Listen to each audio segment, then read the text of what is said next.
हाय दोस्तों, कैसे हैं आप लोग। आशा करता हूँ आप लोग बढ़िया होंगे। तो आज हम बात करेंगे कि निवेश की रणनीति क्या होनी चाहिए। मैं एक चीज बता दूं, दो तरह की रणनीति होती है। कुछ मार्केट में आपने देखा होगा कि जो लोग ट्रेडर भी होते हैं, तो शॉर्ट टर्म इन्वेस्टमेंट करते हैं लोग, और कुछ लोग लॉन्ग टर्म इन्वेस्टमेंट करते हैं। तो मैं आपको बता दूं, तो निवेश करने के दो तरीके होते हैं। एक तो हम मतलब जो टेक्निकल एनालिसिस है उसके माध्यम से निवेश करते हैं, दूसरा हम फंडामेंटल जो चीजें देखते हैं। तो यहाँ लोगों को कंफ्यूजन होता है कि टेक्निकल एनालिसिस में क्या क्या चीजें होती है। मैं आपको टेक्निकल चीजों में चार्ट ही नहीं होता, और भी सारी चीजें होती है। तो टेक्निकल एनालिसिस में दो चीजें जो मुझे लगता है, जो मैंने सीखा है और जो मैंने पढ़ा है, स्टडी किया है, मतलब जो इक्विटी रिसर्च में मैंने चीजें सीखी है और जो मेरा अनुभव है, मैं उसके आधार पे बात कर रहा हूँ। मैं देखिए किसी इन्फ्लुएंसर या किसी के चीजों को विश्वास नहीं करता। मैं चीजें खुद ऑब्जर्व करता हूँ, चीजें देखता हूँ, क्योंकि मैं खुद इकोनॉमिक्स का विद्यार्थी हूँ। और मेरा मतलब कक्षा 10 से लेके मेरा विषय रहा है अर्थशास्त्र, और मैं पढ़ाता हूँ। और मैंने बहुत सारे लोगों को पीएचडी भी कराई है, तो रिसर्च मेरा मेन काम है। तो देखिए, रिसर्च करके जो चीज निकल के आती है, निचोड़ आता है, उससे हमें एक दिशा और निर्देश डायरेक्शन तो मिलता ही मिलता है। और हम जो प्रॉब्लम्स होती है उनको सही से आइडेंटिफाई कर लेते हैं। और फोरकास्टिंग की बात करें तो अनुमान भी लगा सकते हैं आगे क्या चीज हो सकती है। तो देखिए, जो टेक्निकल एनालिसिस होता है, टेक्निकल एनालिसिस में दो चीजें इस्तेमाल होती हैं। एक तो जो हम चार्ट रीडिंग वो करते हैं, दूसरा हमें जो कंपनियों में डेटा मिलता है, चाहे फिगर हो, कुछ भी हो, और उसमें चाहे उनका इनकम स्टेटमेंट हो या बैलेंस शीट हो, तो उसमें हमें जो डेटा मिलता है तो वो डेटा होता है क्वांटिटेटिव डेटा। तो दोनों चीजों में क्वांटिटेटिव चीजें इस्तेमाल होती है, और दोनों को आपस में कोरिलेट करने की कोशिश की जाती है कि जो डेटा है, क्वालिटेटिव और क्वांटिटेटिव डेटा है, और जो चार्ट है, तो इसको प्राइस और चार्ट के साथ आपस में लिंक किया जाता है। तो पहली बात करें, देखो चार्ट की। तो वो चार्ट है क्या चीज। देखिए, चार्ट अगर कोई स्टॉक का जो प्राइस है, तो प्राइस है, तो वो जो प्राइस जब चलता है और वो उसकी परछाई है चार्ट, तो उससे हम क्या करते हैं भाई, इतिहास में क्या हुआ। जैसे टाइम सीरीज की बात करें, तो यदि हम टाइम सीरीज के साथ अगर डेटा एनालाइज करते हैं, या वॉल्यूम क्या रहा उसका, और स्टॉक में कितना वॉल्यूम चल रहा है, तो ये वॉल्यूम की अगर हम बात करें, तो वॉल्यूम में दो चीजें होती है, एक वैल्यू ग्रोथ होती है, एक वॉल्यूम ग्रोथ होती है। देखिए, एक चीज और बताएं कि वॉल्यूम ग्रोथ क्या होती है, कि वॉल्यूम ग्रोथ चीजें उसमें ट्रेड कितना हो रहा है। और वैल्यू ग्रोथ का मेरा जो मानना है कि अगर कंपनी की प्राइस की बात करें, तो वो प्राइस पे डिपेंड करता है। दूसरी बात करते हैं, मतलब वो अलग चीज हो जाती है। और यहाँ अगर हम वैल्यू ग्रोथ की बात करें, तो इन्वेंट्री कितनी, लोग स्टॉक को अपने समय अपने डिमेट अकाउंट में रख कितने समय तक रहे, तो ये डेटा निकालना बड़ा काफी मुश्किल होता है। और इतना आसान काम नहीं है कि हम उसमें वॉल्यूम चेक कर लें। वॉल्यूम तो चेक हो जाता है कि भाई आज इतना वॉल्यूम है, इतने लोगों ने ट्रेड किया इसमें, और दूसरी चीज की भी कितने लोगों ने होल्ड किया इसको। तो ये तो पता चलता है कि होल्ड कितने लोगों ने, इन्वेंट्री कितनी की है, तो लेकिन लॉन्ग टर्म में कितने लोग हैं, तो ये डेटा अंदर जाके पता चलता है। तो इतनी हमें रिसर्च करने की आवश्यकता नहीं होती। हम इस पे फोकस क्यों करें, जो हमारे काम की चीजें। एक चीज और बताते हैं, हमेशा मार्केट में हमारी जो काम की चीजें, जो चीजें हमें समझनी चाहिए, उन्हीं पे काम करना चाहिए। वो मार्केट में तो बहुत तरह के प्रोडक्ट हैं, और उन पे दुनिया का दिमाग नहीं खपाना चाहिए। तो चार्ट रीडिंग मैंने बताया, जो चार्ट होता है वो टेक्निकल एनालिसिस का एक पार्ट है। उसमें बहुत सारे पैटर्न बनते हैं, बहुत सारे इंडिकेटर्स होते हैं, तो वो एनालिसिस करते हैं। दूसरी बात आती है जो डेटा होता है, तो अगर कंपनी का डेटा है, बैलेंस शीट है, और पुराना इतिहास में उसने क्या किया, वो जो हिस्टोरिकल डेटा होता है। अभी देखिए, वर्तमान में जो चीजें आ रही हैं या पहले से, डेटा हमेशा हिस्टोरिकल चीजें बताता है। और अगर आप मतलब कंप्यूटेशन करेंगे उसे, अगर आप एनालिसिस करेंगे या हाइपोथेसिस लगाएंगे, और यदि उसका आप देखेंगे कि इसका भाई भविष्य में क्या हो सकता है, तो हिस्टोरिकल डेटा का जब एनालिसिस करते हैं टाइम सीरीज में डाल करके, और ये टाइम सीरीज क्या आती है, स्टैटिकल जो स्टैटिक्स है उसका एक पार्ट है। तो स्टैटिक्स हर जगह इस्तेमाल होता है। तो इसमें बहुत सारे तरह के मूविंग एवरेज भी होते हैं, वेटेड एवरेज भी होते हैं, बहुत सारी चीजें, लॉट ऑफ चीजें होती है। तो मैं यहाँ थोड़ा इसलिए डिस्कस कर रहा हूँ कि आपके लिए चीजें समझ रहे हैं। तो जब हम इस जो डेटा को एनालाइसिस करते हैं, चार्ट के माध्यम से पता चल जाता है, और हम ये टाइम सीरीज या स्टैटिकल टूल लगा के उसको टेस्ट कर लेते हैं। तो ये बात तो सही है, आप उससे एक अनुमान लगा सकते हैं। लेकिन एक चीज बताएं, जैसे भाई, अगर कोई चीज फिक्स होती है, लेकिन एक चीज और बता दूं, अगर चार्ट है और जो टेक्निकल एनालिसिस में डेटा एनालिसिस है, अगर टाइम सीरीज है या और कोई मेथड से आप उसको इस्तेमाल करते हैं, तो देखिए, चार्ट परछाई हो गया, और जो हिस्टोरिकल डाटा है, और वो अगर आप एनालिसिस करते हैं, तो वो एक अलग तरह का एनालिसिस होगा डेटा का, मतलब हिस्टोरिकल डेटा का आपने एनालिसिस किया। तो अब मैं एक चीज बता दूं कि ये जब चीजें होती है, चार्ट परछाई हो गया, डेटा हिस्टोरिकल डेटा हो गया, तो ये दोनों चीजें क्या है, मतलब एक प्रकार से मतलब बाद की चीजें हैं। मतलब जो चीज आगे होने वाली, उससे इसका कोई संपर्क नहीं रहता। मतलब ये तो है कि आगे चार्ट प्राइस चल रहे हैं, तो चार्ट इस प्रकार का बनेगा। लेकिन ये मार्केट का या स्टॉक की जो चाल है, आने वाला डायरेक्शन, उसके बारे में नहीं बताता है। मैंने आपको पहले बताया कि मार्केट जो होता है फॉरवर्ड लुकिंग इंजन होता है, और एक चीज होता है, मार्केट की कोई मेमोरी नहीं होती है, कोई भी स्टॉक की मेमोरी नहीं होती है। वो पुरानी चीजों को देख करके बिहेवियर नहीं करता है। ये बात तो आप अपने दिमाग में डालना चाहिए कि कोई भी स्टॉक या मार्केट, चाहे चाहे सेंसेक्स हो, चाहे निफ्टी हो, चाहे कुछ भी हो, ये कभी भी अपनी जो चाल है इनकी आने वाले भविष्य में, वो इतिहास में क्या इन्होंने किया उस पर कतई डिपेंड नहीं करता, और ना ही अपनी जो पास्ट की मेमोरी है उसके आधार पर ये काम करता है। ये बात अपने दिमाग में रख लीजिए, क्योंकि कोई भी स्टॉक, कोई भी इंडेक्स, पास्ट में उसने क्या किया, किस प्रकार की चाल थी, कितने लोग थे इन्वेस्टमेंट करने वाले, ट्रेड करने वाले, उस पर ये बिल्कुल उसके आधार पर कतई आगे भविष्य में कोई बिहेवियर नहीं करता। अब मार्केट करता क्या, मार्केट या स्टॉक करता है क्या? जो मैंने आपको बताया कि मार्केट और जो स्टॉक्स होते हैं, कंपनी होती है, वो सब चीजें फॉरवर्ड लुकिंग इंजन होती है। मतलब आगे क्या होने वाला है उसके आधार पर मार्केट की चाल और स्टॉक की चाल डिसाइड होती है। तो अब हमें कंपनियों में एक दूसरे तरह का डेटा मिलता है, क्वांटिटेटिव डेटा के साथ साथ क्वालिटेटिव डेटा मिलता है। मैं अपने हर वीडियो में बताता हूँ कि देखिए हमें इस चीज को एनालिसिस करने के लिए करना क्या चाहिए। देखिए हमें हमेशा देखिए जो कंपनी है, मैंने पहले ही बताया कि कंपनी का आपको प्रोडक्ट समझ आना चाहिए। अगर आप प्रोडक्ट आपको समझ नहीं आता है तो उस बिजनेस से दूर रहें, आप तो उसमें आप चीजें समझ नहीं पाएंगे। तो सबसे पहली बात आती है कि आप उस प्रोडक्ट को समझ लीजिए कि जो आपके उसको बिजनेस आपका समझ में आता हो, सिंपल तरीके से। अगर आप अपनी पत्नी से, बच्चों से डिस्कस करें तो भी आपको मतलब वो चीजें आपकी फैमिली में भी समझ आनी चाहिए। और जब आपकी फैमिली को नहीं समझा पा रहे हैं किसी प्रोडक्ट के बारे में, तो फिर आप क्या समझेंगे और उससे क्या पैसे बनाएंगे। तो ये बात अगर आपको समझ में आ गई तो ये चीज। दूसरा है, तो मैंने आपको बताया कि जो डेटा होता है, तो हमें कंपनी का हमेशा लेटेस्ट डॉक्यूमेंट पढ़ना चाहिए, लेटेस्ट कॉर्पोरेट डॉक्यूमेंट पढ़ना चाहिए। लेटेस्ट कॉर्पोरेट डॉक्यूमेंट कौन कौन सा होता है, कौन कौन होता है, पीपीटी होता है। और इनमें हमें दो प्रकार का डेटा मिलता है, एक क्वांटिटेटिव डेटा मिलता है और दूसरा क्वालिटेटिव डेटा मिलता है। लेकिन एक चीज बता दें, हमें जो क्वांटिटेटिव डेटा मिलता है और हम देखें उसका income statement, pace of sales growth कितना आ रहा है, तो उससे ये पता चल जाता है कि इन्होंने अपने इस क्वार्टर में अब इस दर से ग्रोथ किया था। ये बात समझ में आ गई। तो ये तो हमें ये पता देता है कि भाई इन्होंने जो क्वार्टर, जो इनका रिजल्ट आया है उसमें जो ग्रोथ हुआ है वो इतना जबरदस्त हुआ है, तो उसमें कोई प्रॉब्लम नहीं है। इससे ही हमें डायरेक्शन पता चल जाता है। मार्जिन की बात करें तो मार्जिन भी पता चला, जैसे मैंने आपको बताया पेस ऑफ सेल्स ग्रोथ अगर ज्यादा है तो वो कंपनी बढ़िया मानी जाती है, तो प्रॉफिटेबल कंपनी है और पेस ऑफ सेल्स ग्रोथ उसका आ रहा है। दूसरा, मार्जिन उसके बढ़ रहे हैं, पेट ग्रोथ है और ईटा मार्जिन है भी बढ़ रहा है। दूसरा, कंपनी कैपेक्स कर रही है, उन्होंने मतलब उसमें दिया है कि जो भी कैपेक्स किया पूरा करने की संभावना है। और रिटर्न ऑन इक्विटी जो उसका रिजल्ट आया 3 महीने में वो पॉजिटिव हुआ। अब तो ये डेटा कैसा हो गया, ये हो गया डेटा क्वांटिटेटिव। क्वांटिटेटिव डेटा हमें ये बता देता है इनका लेटेस्ट जो कॉर्पोरेट डॉक्यूमेंट है उसमें ये बात हमें पता चल जाती है पीपीटी में, कि भी हमने इन कंपनी ने 3 महीने में ये काम किया। तो इससे क्वांटिटेटिव डेटा हमें मिल गया और हमें ये कंपनी का पता चल गया ये कंपनी प्रॉफिटेबल है, और इन्होंने 3 महीने में बढ़िया काम किया। अब बताते हैं कि भाई आगे क्या होने वाला है इसमें, आगे क्या होने वाला है इस कंपनी में, जिससे कि मैं अपने डीमैट अकाउंट में इस कंपनी को होल्ड करूं। आज तक जो प्रॉफिट आया, क्या मैं इस प्रॉफिट को बुक करके निकल जाऊं या आगे इस कंपनी के साथ रहूं, या तो ये बड़ी दिक्कत होती है स्टॉक में हमें डिसाइड करने के लिए।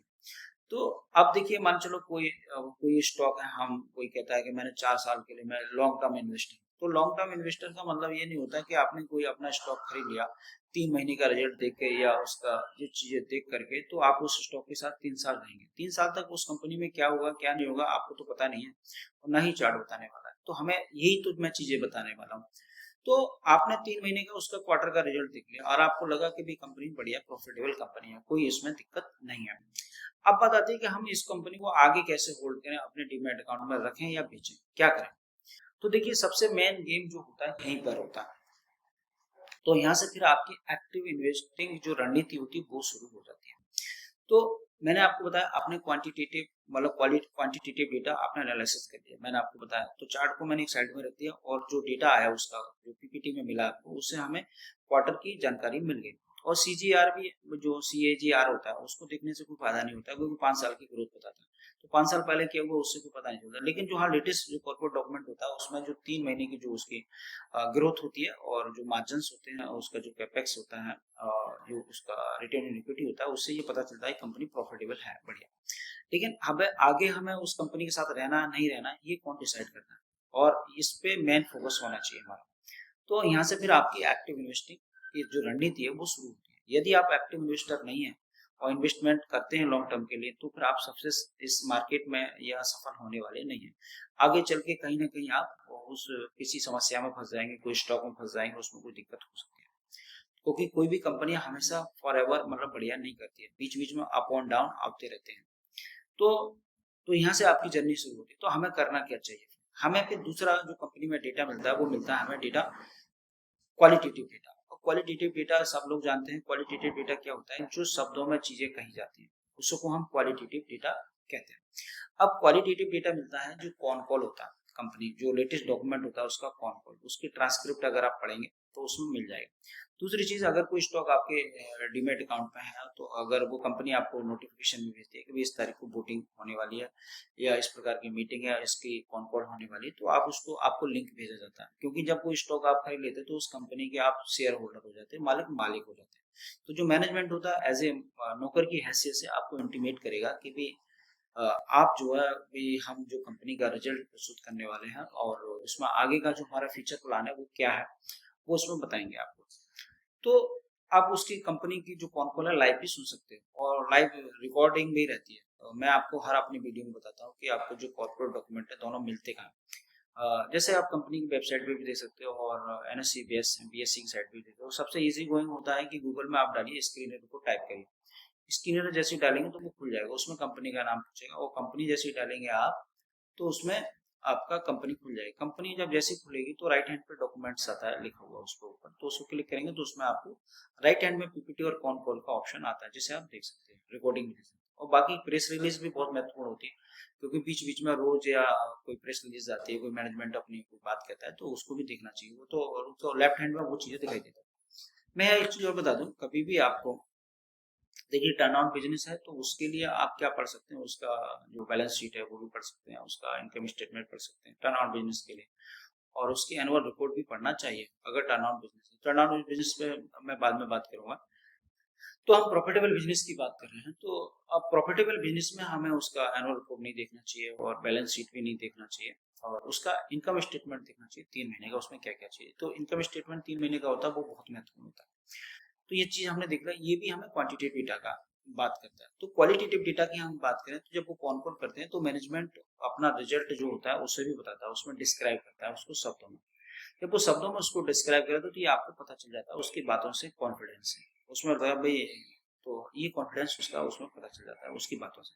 दूसरी बात आती है जब वो दूसरा एक चीज और बताते हैं, वो अपना फ्यूचर प्लान भी बताते हैं कि हम आगे भविष्य में कैपेस करेंगे या जो नए सेम सेल्स ग्रोथ जो हमारे जो मतलब जो डिस्ट्रीब्यूटर्स चैनल्स हैं उनको अपग्रेड करेंगे या नया प्लांट खोलेंगे। और मतलब कहने का मतलब ये है कि कंपनी जो आगे की रणनीति बताती है कि हम आगे ये करेंगे। दूसरी बात है जो उन्होंने ग्रोथ की है 3 महीने में, वो कहते हैं हम इस ग्रोथ को सस्टेनेबल रखेंगे, मतलब सस्टेन रखेंगे, मतलब जो ग्रोथ हमने 3 महीने पिछले क्वार्टर में किया अगले वाले क्वार्टर में भी इसको मेंटेन रखेंगे और प्रयास करेंगे अगर मैनेजमेंट कहता है कि हम इससे ज्यादा ग्रोथ करें। दूसरी बात करते हैं वो कैपेस की। तो कैपेस वो सोचते हैं कि भाई देखो आने वाले समय में हम जो है भाई इस कंपनी का इंटीग्रेटेड या फॉर या मतलब बिजनेस को इस प्रकार की पॉलिसी लाने वाले हैं या फॉरवर्ड लुकिंग जो चीजें हैं। जैसे मान कोई कंपनी है, अगर वो छोटी कंपनी है तो छोटी कंपनी हमेशा विस्तार करने के चक्कर में रहती है, तो वो सोच रही है कि भाई हम यहाँ पे जमीन खरीदेंगे और वहाँ प्लांट उठाएंगे। तो इसमें जो प्लांट उठाते हैं कैपेक्स में एक चीज ध्यान रखनी चाहिए, बहुत ही महत्वपूर्ण होती है। कैपेक्स जो कोई कंपनी करती है, ऐसा नहीं है कि कोई कंपनी कैपेक्स कर रही है उसका आउटपुट आएगा 5 साल बाद। जैसे फिनिक्स मॉल की बात करें, फिनिक्स मॉल में आप देखें तो अभी उसके कैपेक्स तो कर रही है लेकिन उसका अभी जो आउटपुट है उसमें 3-4 साल लग जाएंगे। तो अगर कंप्लीट नहीं होगा तो आप 5 साल के आधार पर अपना पैसा वहां पटा के नहीं बेच सकते। तो कहने का मतलब अगर कैपेक्स कर रही है बढ़िया बात है, लेकिन अगर ग्रोथ है उसमें पेस ऑफ सेल्स ग्रोथ है तभी उसके साथ आप रहें। तो इस प्रकार की कंपनियां, जैसे हम बात करें यथार्थ हॉस्पिटल की, यथार्थ हॉस्पिटल में क्या देखिए कंपनी का पेस ऑफ सेल्स ग्रोथ भी बढ़िया और कैपेक्स भी वो पूरा कर रहे हैं। जैसे उन्होंने अभी अपने जो 2 हॉस्पिटल उनके चालू हो गए हैं इस भाई मतलब जो Q2 में FY 26 में उनसे अर्निंग शुरू हो जाएगी। तो इस प्रकार की चीजें आपको देखनी चाहिए। तो वो उसमें बताते हैं कौन कॉल में कि हम भाई ये आने वाले समय में कैपेक्स करेंगे या अपना नया प्लांट बैठाएंगे या हम यहाँ पे इन्वेस्टमेंट करेंगे जहाँ से कि हमारी कंपनी को प्रॉफिट हो सकता है। दूसरा बात आती है, बहुत महत्वपूर्ण होता है कि प्रोडक्ट मिक्स जो चेंज करते हैं, प्रोडक्ट मिक्स चेंज का मतलब होता है कि जैसे हॉस्पिटल है तो हॉस्पिटल भाई किसी चीज में स्पेशलाइजेशन कर रहा है, कोई ऐसी बीमारी है जो कि बाकी हॉस्पिटल में नहीं है, तो वो अपने आप उस फैसिलिटीज को लाता है और जो आप देखेंगे कि उसमें जो मशीन है जो बाकी उनके पास नहीं है वो वहाँ पे लेके आते हैं। तो इस प्रकार का प्रोडक्ट जो मिक्स है वो चेंज है, तो इससे पॉजिटिव होता है। जैसे हम बात करें इसकी जोमेटो की बात करें तो जोमेटो ने क्या किया, पहले फूड डिलीवरी में था और धीरे धीरे ये किस में आ गया, अब इन्हें ब्लैंकेट को मतलब ब्लैंकेट को अपने में मतलब मर्ज कर लिया। तो ब्लैंकेट को जब मर्ज कर लिया तो उन्हें बहुत सारे उसका इनका जो प्रोडक्ट है जो क्विक बेचने मतलब क्विक कॉमर्स में, तो इससे बहुत ज्यादा अपग्रेड हो गया वो। अब देखिए उसका स्टॉक जो है मतलब वो उनका पॉजिटिव हो गया और उससे ग्रोथ आने लगी है। तो अगर प्रोडक्ट मिक्स होता है या चेंज होता है तो वो भी एक बहुत बड़ी चीज है, वो भी कैपेस का पार्ट होता है, इस पे बड़ा ध्यान देना चाहिए। तो मैनेजमेंट ये भी बताता है अपने कॉन कॉल में जो क्वांटिटेटिव मतलब क्वालिटेटिव डेटा के अंतर्गत आता है कि हम आने वाले समय प्रोडक्ट मिक्स करेंगे, चेंज करेंगे, प्रोडक्ट की जो रणनीति हमारी है उसको चेंज करेंगे। और जैसे बहुत सारी कंपनियां जो मैन्युफैक्चरिंग करती हैं अब वो ज्यादातर क्या कर रही हैं, वो देखिए ऐसा वो देखिए जो डिस्ट्रीब्यूटर सिस्टम होते हैं उनके जो मतलब जहाँ उनका जो चैनल पार्टनर्स होते हैं, जो डिस्ट्रीब्यूटर चैनल पार्टनर्स होते हैं उनको माल देते हैं। अब क्विक बिजनेस में क्या होगा, बहुत सारी चीजें आपने देखा होगा, जैसे ब्लिंकिट, ये ब्लिंकिट बहुत सारी कंपनियों को माल बेच रहा है अपने मतलब प्लेटफॉर्म पर। तो एक ये एक प्रकार से जो कंपनी को भी भाई अगर कोई कंपनी कह रही है कि हम अपना जो माल है उसको, जैसे वीआईपी इंडस्ट्री की बात करें क्लोथिंग की, तो वो मतलब ऐसी बहुत सारी कंपनी है क्लोथिंग वाली जो कि अब कोई कॉमर्स के साथ भी काम कर रही है, वहां अपना माल वहां बनाते हैं और वहां उसको देते हैं, वहां से उनका माल बिक रहा है। तो ये प्रोडक्ट मिक्स का भी जो चेंज होता है उसका भी कॉन्ट्रोल आपने उसमें बताता है। तो ये अगर पॉजिटिव है, बढ़िया है, अगर लेता है तो इससे आपको जो कंपनी है उसका पे सक्सेसफुल बढ़ने की संभावना रहती है। तो इससे आपके मार्जिन भी बढ़ते हैं और ये सारी चीजें हो जाती हैं। तो ये मैनेजमेंट ये चीजें बताता है। दूसरी बात करता है कि हम भाई जो इक्विटी है, रिटर्न ऑन इक्विटी का हम जो टारगेट है वो कहते हैं पेट का जो हम ग्रोथ है वो इतना रखेंगे, तो ये भी मैनेजमेंट बताता है। और अगर हम आरओई के रिटर्न ऑन इक्विटी की बात करें तो किस संबंध में भी मैनेजमेंट उसमें अपनी बात रखता है, मतलब शब्दों में जो हमें क्वालिटेटिव डेटा में मिलता है। इसके अलावा अगर हम बात करें, अब मैंने आपको पहले ही बता दिया, दूसरी चीज बात आती है जब आपको लास्ट में कौन कॉल खत्म होने वाली, जब वो मैनेजमेंट अपनी बात कह चुका होता है तो हमारे जो बहुत सारे जो इन्वेस्टर्स होते हैं, जो उसमें शेयर होल्डर हैं, उसमें आपके जो इंस्टीट्यूशनल इन्वेस्टर भी होते हैं, उनके एक्सपर्ट बैठे होते हैं, और अगर आप रिटेल इन्वेस्टर हैं तो आप भी उसमें रह सकते हैं। और आप बहुत सारे लोग अपने सवाल पूछते हैं उससे जो मैनेजमेंट होता है। तो यदि आपको कोई कंपनी में डाउट है, जैसे माने चलिए आप पूछेंगे कि भाई आपका जो बिजनेस है जो कैपेस करेंगे तो उससे अभी कितने दिनों में इसका प्रॉफिट आने की संभावना है, तो मैनेजमेंट बताएगा कि हम इसको विद इन 1 ईयर से या मतलब क्वार्टर अगले में कंप्लीट कर देंगे और उससे फिर इसका रिटर्न आना शुरू हो जाए। तो और भी बहुत सारी चीजें आपने कहा भी आपके पास जो है भाई कैश फ्लो की, भाई कैश फ्लो आपके पास कैश नहीं है, वर्किंग कैपिटल नहीं है, तो अगर आप पूछते हैं कि भाई आपके पास वर्किंग कैपिटल नहीं है तो आप बिजनेस कैसे करेंगे सर्वाइव, तो मैनेजमेंट बताता है देखिए ऐसा है, हम अगर कैपेस हम देखिए हम कैपेस कर रहे हैं तो वर्किंग कैपिटल का हमारे पास अभाव रहेगा। क्यों रहेगा? क्योंकि हम नया कैपेस कर रहे हैं, इन्वेस्टमेंट कर रहे हैं, तो वर्किंग कैपिटल तो हमारे पास होगी नहीं, तो हम तो वर्किंग कैपिटल मार्केट से उठाएंगे। और जैसे ही हमारा जो पैसा है, कहना क्या मतलब जो रिसीवेबल है, अगर वो पैसा हम जो माल दे रहे हैं कंपनी को, जैसे दो तरह के बिजनेस होते हैं, मतलब दो या तीन तरह के बिजनेस होते हैं। एक तो होता है बी टू बी बिजनेस होता है, जो कंपनी जो बिजनेस होती है एक दूसरे बिजनेस के, छोटा बिजनेस बड़े बिजनेस के साथ काम करता है, तो ये बी टू बी बिजनेस होता है। दूसरा आता है बी टू सी, मतलब कंपनी मैन्युफैक्चरिंग कर सीधे कंज्यूमर को बेचती है, राइट। तो ये चीजें हैं, तो कंज्यूमर को बेचती है। और तीसरा होता है बी टू जी, जो कि कंपनी बनाती है और गवर्नमेंट के साथ बात करती है। तो इसमें जो रिसीवेबल होता है, रिसीवेबल का मतलब होता है, मैं आपको बता दूं, और रिसीवेबल में क्या होता है कि जब कोई कंपनी किसी कंज्यूमर को या बी टू मतलब बिजनेस दूसरे बिजनेस को गवर्नमेंट को माल बेच देती है, उसका जो पैसा आता है वो कितने दिनों में आता है उसको मिलता है, तो उससे भी फर्क पड़ता है। जैसे छोटी कंपनी है तो देखिए, बड़ी कंपनियां वो अपने हिसाब से टर्मिनोलॉजी या टाइम ड्यूरेशन सेट करती है, तो लेकिन कैश तो उसको आएगा ही आएगा, उसका जो इन्वेंट्री है वो उसका बिक रहा है तो उसका रिसीवेबल बढ़ भी जाता है, तो लोग पैसा तो उसी का, वो एसेट है उसका, मतलब कहने वाला उसका पैसा तो उसी का। और दूसरी चीज है, तो इस प्रकार की चीजें होती रहती है। तो रिसीवेबल का जो होता है अगर वो बढ़ गया है और मतलब बढ़ गया है और वर्किंग कैपिटल कम है, तो इससे कोई ज्यादा घबराने की जरूरत नहीं है। और देखिए एक चीज बताऊं, जो कंपनियां ग्रोथ करती हैं, मैनेजमेंट ये भी बताता है, मैं भी बता दूं कि कंपनियां जो ग्रोथ करती हैं इनका पेस ऑफ ग्रोथ ज्यादा होता है, उनके पास देखिए हमेशा डेट उन पे रहता है और उन पे जो वर्किंग कैपिटल का अभाव रहता है, क्योंकि वो जैसे पैसा इधर से आया इधर लगा दिया, इधर से आया इधर लगा दिया, तो इससे वर्किंग कैपिटल जो होती है इनकी वो कम रहती है हमेशा। तो इससे घबराने की जरूरत नहीं, रिसीवेबल बढ़ जाते हैं तो इनके कोई दिक्कत नहीं है। तो इसमें रिसीवेबल पैसा तो कंपनी का ही वो लौट के उनके पास ही आने वाला है। दूसरी बात आती है डेट की बात करें, अगर किसी कंपनी पर डेट है और तो वो हमेशा कोई डेट खराब नहीं होता। देखिए डेट जो होता है वो कौन कंपनियों में खराब होता है, उन कंपनियों में खराब होता है जो कंपनियां इनका पेस ऑफ सेल्स वो खराब है, यानी कि मतलब जो कंपनी को फ्रॉड कर दिया या कोई प्रॉब्लम हुई। जैसे हम बात करें इस समय पीसी ज्वेलर्स की बात करें तो 2019 में इसमें स्कैम हो गया था, सुको नोटिस जारी कर दिया था और 2019 से लेके 22 से लेके 24 तक ये कंपनी जो है बड़ा लॉस मेकिंग रही थी। तो अभी भी कंपनी पे जो है वो 3,937 करोड़ रुपए का अभी भी डेट बाकी है, लेकिन मैनेजमेंट पॉजिटिव है। तो इस प्रकार का जो डेट होता है तो वो खराब माना जाता है। पहले था तो ये स्टॉक इनका चलाने गिर गया, तो अब धीरे धीरे कंपनी कर रही है आगे। तो ये अभी ये इसका ये टर्न ऑन बिजनेस है। मेरा एक वीडियो आया हुआ है इस पे पीसी ज्वेलर्स पे, आप देख लेना। तो ये टर्न ऑन बिजनेस है। तो टर्न ऑन बिजनेस में जो डेट होता है अगर वो खत्म हो जाता है, जैसे एक एमराल्ड फाइनेंस है, एमराल्ड फाइनेंस में भी अगर हम बात करें तो उनकी एसेट क्वालिटी थोड़ा खराब है और उनपे जो डेट है वो कह रहे हैं हम इसको जीरो कर देंगे। तो सबसे बड़ा जो नुकसान होता है डेट का वो मैं आपको बता दूं क्या होता है। अगर आपका पेस ऑफ सेल्स ग्रोथ नहीं है और यदि आपका जो डेट वाला है और आपका कोई घपला हो गया तो आपको बहुत सारा मोटा अमाउंट इंटरेस्ट में देना पड़ता है, जो कि आपकी इनकम है उसमें से कट हो जाता है। तो इससे मतलब आपके पास पैसा नहीं बचता। तो ये उन कंपनियों के साथ होता है जो टर्न आउट बिजनेस है, लॉस मेकिंग कंपनी। लेकिन जो प्रॉफिटेबल कंपनियां होती हैं तो उसमें जो कैपिटल एफिशिएंसी होती है, जो वर्किंग जो हमने मार्केट से उन्होंने मतलब कोई चीज उठाई और उससे जो आउटपुट आने वाला है, तो भाई 10% अगर रेट ऑफ इंटरेस्ट देना, अगर हम 50% से ग्रोथ कर रहे हैं तो अगर मान चलो 100 रुपए पे अगर 10 रुपए हमें साल में देने पड़ते हैं और हम उससे 50 रुपए कमाते हैं तो डेट तो बढ़िया होता है ना छोटी कंपनियों के लिए। तो इसमें कोई दिक्कत नहीं आती है। ऐसी वर्किंग कैपिटल के लिए पैसा लेते हैं तो देखिए डेट हमेशा दो चीजें होती है, एक शॉर्ट टर्म के लिए जो वर्किंग कैपिटल के लिए आपने डेट लिया, दूसरा होता है अगर आपने कोई प्लांट बैठाना है, वो बड़ा काम करना है तो इसमें आपने कोई डेट ले रखा है। तो डेट के बहुत सारे सोर्स हैं, बैंक से भी ले सकते हैं आप और आप क्यूआईपी कर सकते हैं, जो जो परमानेंट जो इंस्टीट्यूशनल जो प्लेसमेंट होते हैं उनसे ले सकते हैं। तो इस प्रकार की चीज होती है, तो टाइम टेकिंग होती है, अलग अलग तरह की चीज होती है, उसमें डिटेल में बात करेंगे किसी दिन। तो डेट हमेशा खराब नहीं होता।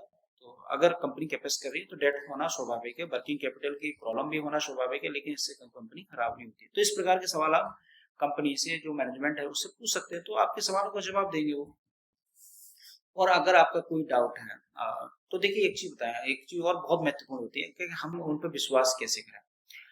मैनेजमेंट देखिए एक चीज बताया, दुनिया विश्वास पे चल रही, विश्वास तो करना ही पड़ेगा। तो एक आध कंपनी ऐसी फ्रॉड होती है जो कि मतलब सही बात नहीं करती है, लेकिन एक चीज बता दो भाई हमें विश्वास तो करना ही पड़ेगा। अच्छा ये बताइए, अगर आप किसी स्टॉक को चार्ट देख के खरीदें तो किस पे विश्वास कर रहे हैं बताइए? तो चार्ट पे विश्वास कर रहे हैं। तो चार्ट तो आपको बता भी नहीं दे रहा बिजनेस के अंदर क्या हो रहा है, देखिए कम से कम मैनेजमेंट बता तो दे रहा है हम ये क्या करने वाले हैं, क्या करना है हमें आगे भविष्य में। तो जब हम चीजें इस प्रकार की कर लेते हैं तो आप देखिए, तो हमें ये कम से कम पता तो चलता है, संतुष्टि तो हो जाती है कि मैनेजमेंट क्या कर रहा है। हम 3 साल बाद उनसे सवाल तो पूछ सकते हैं, वो सॉरी 3 महीने बाद क्वार्टर का जब रिजल्ट आएगा तो हम उसकी कॉन कॉल में शामिल होकर उनसे सवाल तो कर सकते हैं, भाई आपका स्टॉक क्यों नहीं चल रहा है और आप ऐसा क्या कर रहे हैं जैसे कि कंपनी ग्रोथ नहीं कर रही है, या जो भी प्रॉब्लम हो आप उससे पूछ सकते हैं। तो देखिए कितना बड़ा फायदा होता है जो हम उससे डायरेक्ट कंपनी जो बिजनेस है हम सीधे उस बिजनेस के ओनर हैं भाई, अगर शेयर होल्डर हैं तो हम अपने मैनेजमेंट से पूछे हैं भाई आप क्या कर रहे हैं क्या करने वाले। तो उसमें बहुत सारी चीजें, मार्जिन की बात करते हैं तो मार्जिन संबंधित क्वेश्चन पूछ सकते हैं आप, मतलब लॉट ऑफ चीजें हैं। तो अब ये बात आती है, तो वो जो अगर आपसे भी प्रॉमिस करते हैं हाँ भाई बढ़िया हम ये करेंगे वो करेंगे, मतलब पॉजिटिव है उनका गाइडेंस पॉजिटिव है। तो यदि अब हमें करना है क्या, उसको देखना है कि अगले क्वार्टर में हमने वो स्टॉक को होल्ड कर लिया और उसमें और रिवार्ड कर दिया स्टॉक, मतलब स्टॉक में और अपना पैसा डाल दिया। मतलब पहले से हम होल्ड कर रहे हैं, अब लगा कंपनी का रिजल्ट बढ़िया है तो हमने और पैसा डाल दिया उसमें, उसमें अपनी इन्वेंट्री बढ़ा ली स्टॉक। अब जो मैनेजमेंट ने कमेंट्री की थी या जो मैनेजमेंट का गाइडेंस था उस अगर वो उसको आगे अगले वाले क्वार्टर 3 में अगर वो उसी के पैरामीटर पे खरे उतरते हैं तो हम फिर से उसका पीपीटी कॉन कॉल पढ़ना चाहिए और मैनेजमेंट का गाइडेंस देखना चाहिए। अगर उसको मेंटेन रखता है फिर हमें कंपनी के साथ रहना चाहिए। और ऐसे करके धीरे धीरे धीरे करके हमें लॉन्ग टर्म, मतलब आप देखिए चीज और एक काम और करते हैं लोग कि अगर कोई स्टॉक 100 रुपए में खरीदा और बाद में बढ़ के 200 रुपए हो जाता है कंपनी के परफॉर्मेंस, तो फिर कहेंगे नहीं मैं तो 100 रुपए पे ही खरीदूंगा, तो देखो भाई, जो चीज अगर बढ़िया करे तो वो हमेशा हाई प्राइस पे मिलेगी, तो हाई प्राइस पे ऐड करिए, कोई ऐसी दिक्कत नहीं है। और कुछ लोग एक गलती और करते हैं कि अगर मान चलो किसी ने 1 लाख रुपए डाल दिया, वो स्टॉक था 100 रुपए, तो वो बढ़ के तो 200 रुपए हो गया, तो उसका हो गया 2 लाख रुपए। तो वो क्या करेगा, मूर्खतापूर्ण काम करते हैं कुछ लोग। तो उसमें से क्या करेंगे, अपना 1 लाख रुपए निकालेंगे, वो 1 लाख रुपए पड़ा रहने। अरे भाई, तो उससे क्या फायदा हुआ आपको बताइए। आपने एक ऐसी कंपनी का साथ छोड़ दिया जो ग्रोथ कर रही है, आपने अपना 1 लाख रुपए निकाली और अगले क्वार्टर फिर रिजल्ट बढ़िया तो पता 300 रुपए में, तो वो आपका 1 लाख रुपए निकाल लेगा, वो भी तो बढ़ता है। तो हमें कोई स्टॉक अगर बढ़िया है, उसका मैनेजमेंट गाइडेंस बढ़िया आ रहा है, उसे हम ट्रैक कर रहे हैं एक्टिव इन्वेस्टर की तरह, तो अगर हमें उसके साथ रहना चाहिए और उसमें उसको रिवार्ड करना चाहिए। रिवार्ड का मेरा मतलब है उस स्टॉक में और अपनी स्टेक बढ़ा सकते हैं। तो तो ये तो बात होगी, तो इससे आप लॉन्ग टर्म उसके साथ रह सकते हैं, लेकिन आपको एक्टिव इन्वेस्टिंग रणनीति के साथ ही लॉन्ग टर्म रहना है। अब दूसरी बात करते हैं, यदि कंपनी उस पर खरी नहीं उतरती है या कंपनी में कोई प्रॉब्लम आती है, मैनेजमेंट अपना गाइडेंस बताता था, वो कहता था कि भाई इस बार तो हमने क्वार्टर जो मतलब 2 है उसमें भाई इतने मतलब 50% से ग्रोथ किया था पैसों की, और आने वाले समय में हम इसको भाई 20 या 25% से ग्रोथ करेंगे, और भी आगे बहुत सारी समस्याएं। तो अगर समस्याओं इस प्रकार की दाएं बाएं की बात करने लगे, और दूसरी एक चीज बता दूं, इसका इंडिकेशन क्या होता है कि क्वार्टर रिजल्ट अगर कंपनी लॉस मेकिंग हो जाती है, कोई प्रॉब्लम आती है, तो वो मतलब फिर उसका जो डेटा होता है मतलब उसमें वो सही नहीं बताता। मैं आपको बता दूं, H1 और H2 का इस्तेमाल करने लगते हैं, मतलब छमाही की और सालाना की बात करते हैं।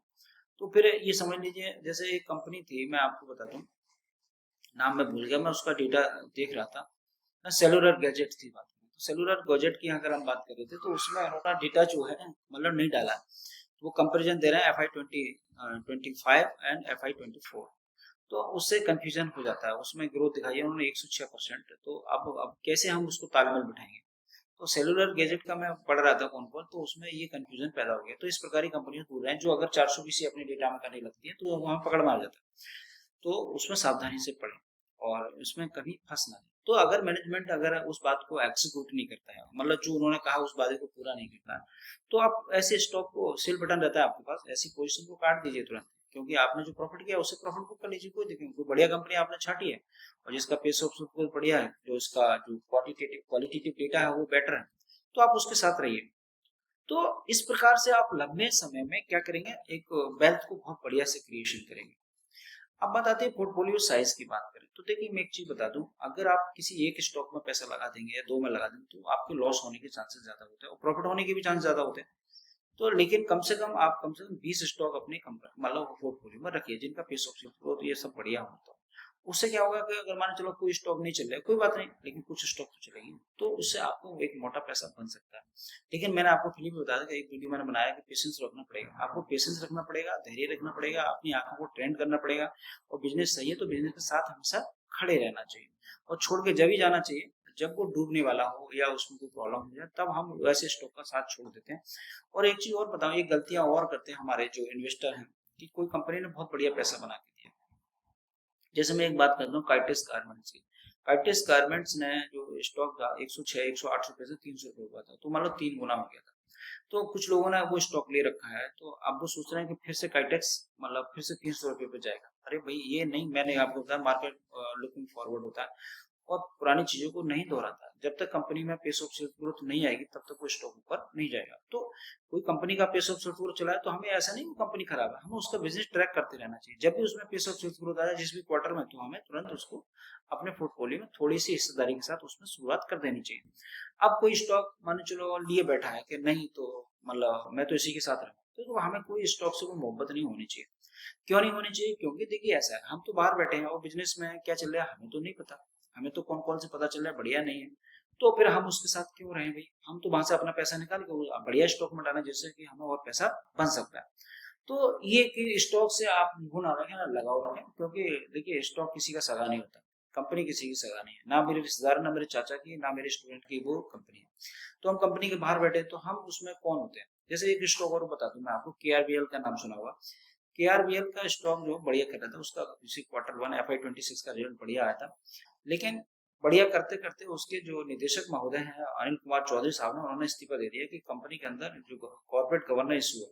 अब देखिए जैसे ही उन्होंने इस्तीफा दिया, कंपनी का जो स्टॉक है वो दूसरे दिन मतलब क्या 10% नीचे डिस्काउंट में खुला। तो अब देखिए मैनेजमेंट के वजह से अगर हम उसमें बैठे रहेंगे तो अगर मान चलो और भी प्रॉब्लम हो सकता है वास्तव में गवर्नेंस इशू ना हो, और या हो सकता है कि गवर्नेंस इशू हो कॉर्पोरेट। तो अगर मानो कॉर्पोरेट गवर्नेंस इशू हुआ तो मैं तो फंस जाऊंगा उसमें, मेरा पैसा तो डूब जाएगा। तो एक तो ये संभावना, दूसरी संभावना है कि वो हो सकता है वो झूठ बोल रहे हैं। तो झूठ बोल रहे हैं तो सबसे पहले तो मुझे अपना पैसा निकालना चाहिए ना उसमें से। जब पैसा निकाल लिया मैंने, अगर कंपनी का वो आता है भाई क्लैरिफिकेशन आता है कंपनी बढ़िया है ऐसा कोई दिक्कत नहीं है, तो आप महंगे प्राइस पे खरीद लीजिए, कोई दिक्कत क्या है उसमें। फिर वो फिर पैसा बना के देगा। तो यहाँ सावधानी बरतने की आवश्यकता होती है। जैसे ऐसे पीएनबी हाउसिंग फाइनेंस में हुआ था, उसका जो मैनेजमेंट है वो स्टॉक 1000 रुपये 900 रुपये के चले और उसका मैनेजमेंट छोड़ के चला गया, फिर स्टॉक नीचे आ गया। तो ऐसी स्थिति में क्या करना है, हमें तो पता नहीं चलता, रातों रात ऐसा हो जाता है। तो भाई सबसे पहले तो हमें अपनी कैपिटल बचानी चाहिए। जब उसका इशू जो भी है क्लियर हो जाए या किसी पर रेट पड़ जाए, तो वो इशू जब अगर क्लियर हो जाता है तभी हम फिर स्टॉक के साथ रहें, अदरवाइज हमें अपना पैसा निकाल लेना चाहिए बढ़िया जगह। तो कैपिटल बचाना भी बहुत जरूरी होता है। तो कैपिटल जितना पैसा बनाना आसान होता है उतना कैपिटल बचाना भी हमें आसान होता है, और दोनों चीजें ही आसान है, कोई ऐसा दिक्कत नहीं होता। तो जो निवेश की जो रणनीति है मैंने आपको बताया, इस प्रकार की अगर रणनीति अपनाते हैं और पेशेंस रखते हैं तो आपको बहुत मोटा पैसा बनने मिला है। और आने वाले समय में चीजें सीख लीजिए तो आप 50 साल तक पैसा कमाइए। और दूसरी बात एक चीज बताऊंगा, जो आप चीज सीख जाएंगे, जो आप काम करेंगे उसके नोट्स बनाते रहिए और अपनी चीजें रखते रहिए अनुभव में, जिससे कि आपके आने वाले जो बच्चे हमारी पीढ़ी है तो वो इस चीज को सीख पाए। क्योंकि हमें ये जो नॉलेज है फाइनेंशियल लिटरेसी की, वो पीढ़ी दर पीढ़ी इसको ट्रांसफर करते रहना चाहिए। देखिए ऐसा है, कभी भी ये अपना सेल्फ बिजनेस है, दूसरे के यहाँ नौकरी करना बड़ा मुश्किल काम होता है, और नौकरी में हमें लिमिटेड पैसा मिलता है, और हमारी जो वर्तमान में जिस प्रकार का कंपटीशन है, आवश्यकताएं बहुत ज्यादा है, और तो उससे हम उसको बीट नहीं कर सकते। तो हमें अपने बच्चों को ट्रेन करना चाहिए। कहने का मतलब उनका एक पढ़ाई का लेवल अगर पूरा हो जाए और उसके बाद वो उन्हें थोड़ी बहुत चीजें उसको रहनी चाहिए। अगर नोट्स होंगे तो वो बच्चा देखेगा मेरे पापा ये काम करते थे और प्रॉफिटेबल थे, और क्यों ना मैं इस काम को शुरू कर सकता हूँ। तो अपने नोट्स बना के रखिए जिससे कि उन बच्चों को फायदा हो। तो आपकी आने वाली पीढ़ी को, देखिए संपत्ति तो सभी छोड़ के जाते हैं, संपत्ति उसको टिक पाएगी नहीं टिक पाएगी वो तो नहीं कर सकता, लेकिन जो स्किल और नॉलेज छोड़ के जाएंगे, अगर आपने नोट्स बना के रखे तो बच्चा पढ़ेगा तो और अपग्रेड करेगा अपने आप को, तो उससे और बेटर हो सकता है। तो हाँ, मैं समझाने की पूरा कोशिश किया, अगर हो सकता है कि आपकी जो एक्टिव इन्वेस्टमेंट रणनीति है वो आपका वैल्यू एडिशन होगा। और तो इसी के साथ आज ही बात खत्म करते हैं। जय हिंद, जय भारत।